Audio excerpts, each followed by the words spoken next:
Denver police painted the picture a month ago. The subject eventually pulled out a handgun and held it in a manner that the muzzle of the gun was pointed in the direction of the officers who were on Larimer Street. Their own body cam video appears to show they left out some details. Tonight, we break down newly released video as Denver's DA opens an investigation into why officers shot into a crowd of people, injuring 6. The Colorado River is a treasured resource across the West. If we don't get water, how can we keep going? Drought and a rising population are putting that resource at risk. Crops are dying, the desert is drying. This is what goes all across the Southwest. Tonight, we have an in-depth 360 look at new restrictions for the Colorado River and how Colorado could be impacted in the future. Good evening, and thank you for watching Denver 7 News at 6. I'm Ann Trujillo. I'm Shannon Ogden. There were questions last month after Denver police fired into a crowd as bars were letting out of downtown. 6 innocent bystanders were injured. And tonight, Denver police released video showing several angles of that shooting.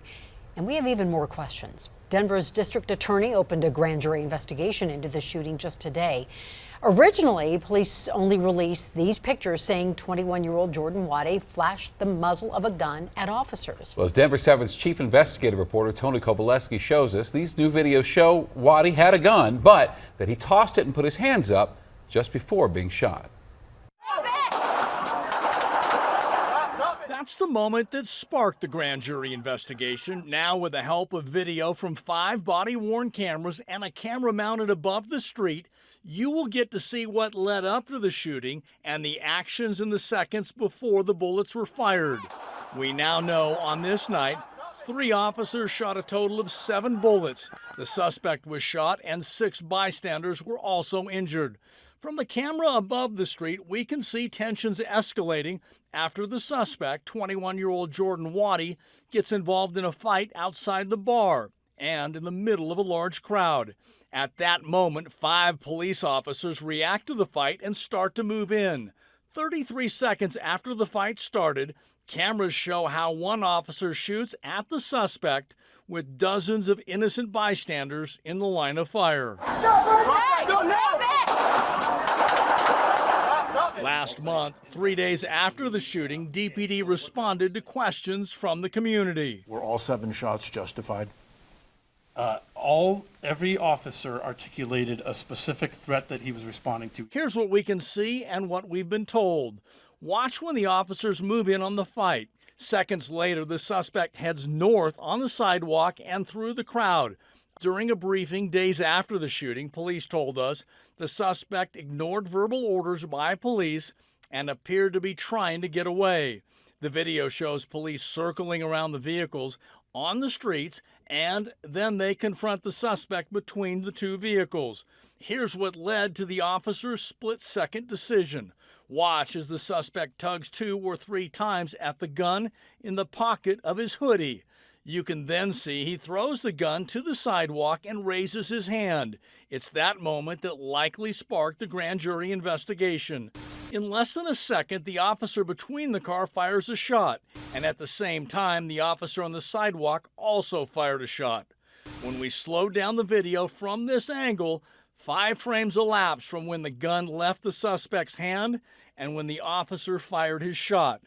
5 frames of video equates to 1/6 of 1 second. Again, this is how DPD answered questions last month. Commander, did all 7 shots follow department policy? We'll still look into that. Now, the video from the multiple body camera angles will now help investigators and the grand jury determine if the shooting was justified and if it followed policy. DPD cited the ongoing grand jury investigation in its decision to not add any further context or comment today. Now, the DA did not release any timeline for the grand jury's review. Ann? Tony, thank you. And Denver DA Beth McCann did say this grand jury investigation is important for transparency. And she says, quote, for the community to trust in the outcome from this incident, it is important that independent members of the community review the facts, evidence, and law regarding whether these officers should be criminally charged. And right now on the DenverChannel.com. Well, these past 2 days of rain certainly have been welcome in Colorado, but it's going to take a lot more than that to break this current drought facing the West.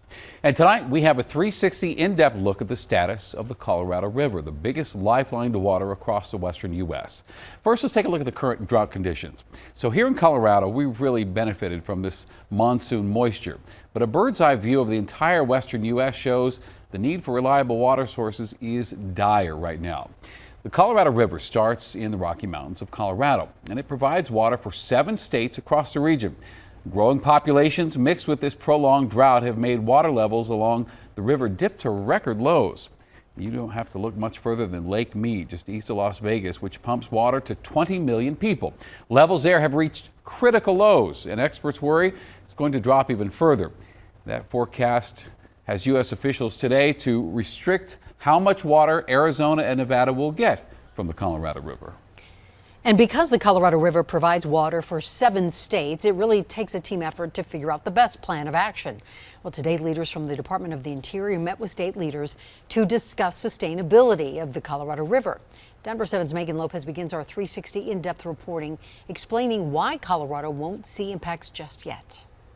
What we're doing today is protecting the people. It came down to this week, to a deadline for states to come up with a plan to seriously conserve water, to the federal government threatening to step in, and to an announcement. The system is approaching a tipping point, and without action, we cannot protect the system and the millions of Americans who rely on this critical resource. But this problem isn't new. In fact, it's been coming for a long time. The southern part of Colorado, for example, has been in drought for the last 22 years. The Colorado River Basin serves 7 states, dozens of tribes, and parts of Mexico. Stephen Fosnacht from Colorado State University says most of the water comes from snowmelt. We're not getting the snow, and we're not getting the snow as consistently as we have in the past. But states, particularly in the South, are using more water, even as the drought and climate change worsen. On Tuesday, the Interior Department announced it will scale back levels in Lake Powell and Lake Mead and cut down on the amount Arizona, Nevada, and Mexico will have access to. But conservationists say that's not nearly enough. They didn't actually come up with a serious plan that cut. They just, have all these vague actions that they don't even define what they are. Gary Walkner from Save the Colorado says some good things came out of the announcement, but the federal government isn't holding states accountable. The states were given a deadline. The states didn't need it. The states did call the bluff.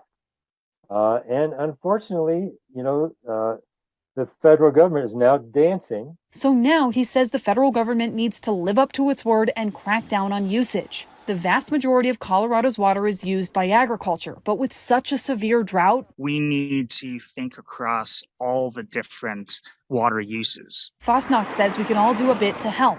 I'm not saying let's get rid of all of our lawns, but let's be a bit more strategic.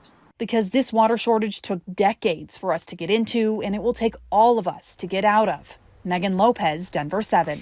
In July, the Upper Basin states, which include Colorado, submitted a 5-point plan to conserve water. It includes a drought contingency plan and a demand management program. However, it does not include any of the mandatory water cuts the federal government demanded. Now, let's give you some more context on when this pact among the 7 states in the West came about. It was established in 1922. It splits the Colorado River into 2 basins, each getting half of the river's water. The upper basin, that is Colorado, Utah, Wyoming, and New Mexico. The lower basin includes California, Arizona, and Nevada. And while monumental at the time, this pact has not held up well with the West's booming population or to climate change. And we've talked a lot about the Colorado River. Of course, it doesn't stop there. Right now, there is a battle brewing over access to the South Platte River. The river, of course, runs through Colorado. It is also a resource for Nebraska to our east.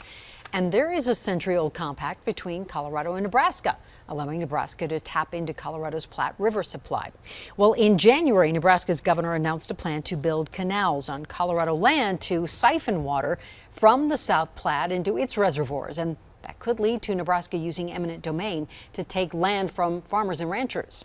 How do you feel about them potentially coming to grab this land? Well, obviously nobody wants to lose any of their property. We have a lot of good wildlife, whether geese, turkey, deer. I'm worried that it'll dry up the river at the wrong time. That farmer lives in Julesburg near the Nebraska border. Colorado Governor Jared Polis said the plan wastes taxpayer dollars. Well, thieves have their focus set on RTD station parking lots, and their latest target, gas tanks and the fuel inside them. Denver 7's Russell Haythorne is live at the Central Park RTD station. Russell, people are actually drilling holes into these gas tanks.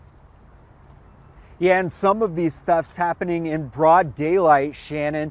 Some of them happening in large RTD lots like this one. RTD, for its part, did respond to us late this afternoon and said that it is working with local police, local law enforcement agencies to try to cut down on these break-ins and thefts, but some people say it is not enough. This is video from Sunday night near the RTD station at Central Park after the Rockies game. When we all departed the train and were walking to our car, the first thing I noticed was the smell of gas. Thieves drilling a hole in the gas tank of this pickup truck, thieves draining the gas into gas cans and taking off. They hit multiple vehicles. Mostly the trucks and larger SUVs. Adding insult to injury, the owner of this truck had a parking pass to the Rockies game, but decided to park in this RTD lot and ride the train to Union Station during Zero Fare August. So I said, oh, well, it's not as if I'm out, train the cost of the train tickets. It made a lot of sense to just forego the parking pass that I bought and take the train. This isn't the first time we've told you about this issue. People doing things like this, but you can't just take what's not yours. Video shows gas draining from Stacy Morris's brand new Chevy Trax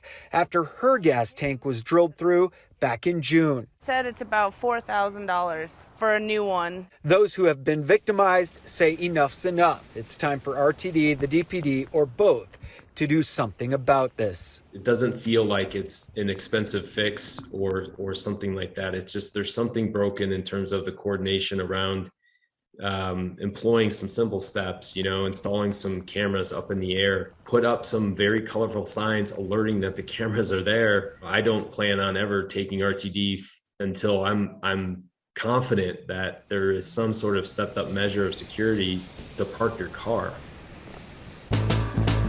We've had some real super soakers in the last 36 hours. Tomorrow, temperatures start to warm up and things dry out. Most of us have been there before. My flight here was delayed by over 3 hours. You sometimes worry that the flight's going to get canceled overall. And have gotten nothing in return. It's not always been clear what kind of cancellation is covered. But that could be changing soon, forcing airlines to take more accountability.